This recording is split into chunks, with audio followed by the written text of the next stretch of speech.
Assalamualaikum warahmatullahi wabarakatuh. I am Maulida Danifatus Sunnah, and with my friends, I'm Sukmah Umaeroh Kamelia. in here, we will to talk about application of IoT in the health sector, such as telemedicine. Telemedicine is health care carried out at a distance.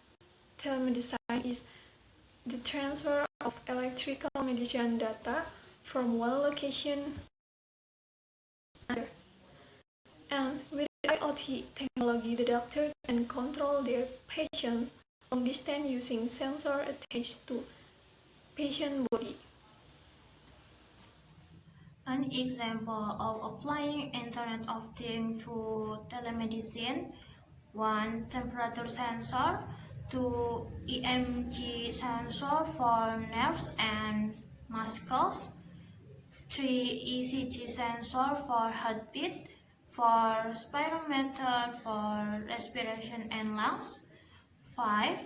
Blood pressure sensor for blood pressure, and many others. But there are any pros and cons when using telemedicine.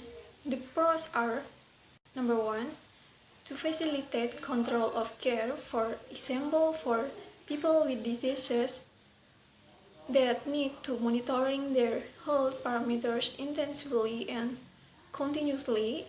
This technology will be very helpful for the monitoring process. Number 2, make it easier for patients to find laboratory results precisely and quickly. Number 3, provide easier access to be able to communicate with health workers anywhere, every time, even in places that are difficult to reach. Number 4 is reducing costs at health facilities and making service to patients more efficient, and especially with the current pandemic that needs to avoid crowds. Number 5, doctors will have more data to perform check-up to patients. Number 6, decrease health. For example, by using telemedicine, we will save expenses for going to the hospital. 7, the chance of the patient's health will be improved due to the intensive monitoring. Number 8 is a doctor can also do a tracking of the patient health status at home and more flexible than if the patient has to come to the hospital continuously. Number 9 is consulting doctors and patients can be done more easily using video call technology. Now I will explain the cons of telemedicine. If the disease is severe, the use of telemedicine is less effective, and it is better if the patient has to do a direct check-up instead of just relying on telemedicine application only. If the photos for radiology sent from patient is unclear, the diagnosis may be wrong or inaccurate. Third, if telemedicine is easy to access, but still the results of the check-up will be better if the doctor does the check-up directly, not only relying on the results of teleradiology and patient consultation.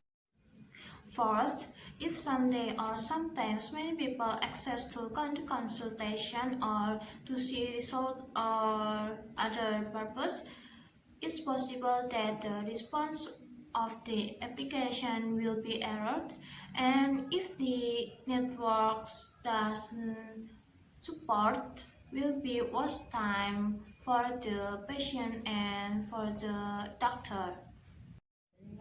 If teleradiology and teleconsultation have been done, but when doing teleradiology, the photos sent are not clear or even undetected or when consulting about compliance, patient or user is still hesitant, then the patient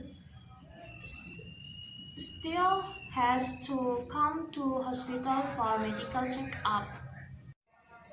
6. If the medical check-up is not carried out regularly, won't there be misdiagnosis due to unclear photos sent from patient or other obstacle that will cause health mishandling? 7.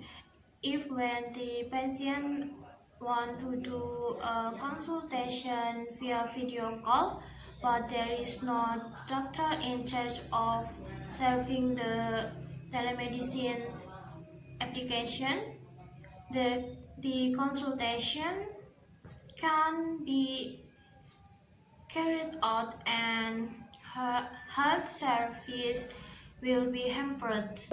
Thank you for your attention. Wassalamualaikum warahmatullahi wabarakatuh.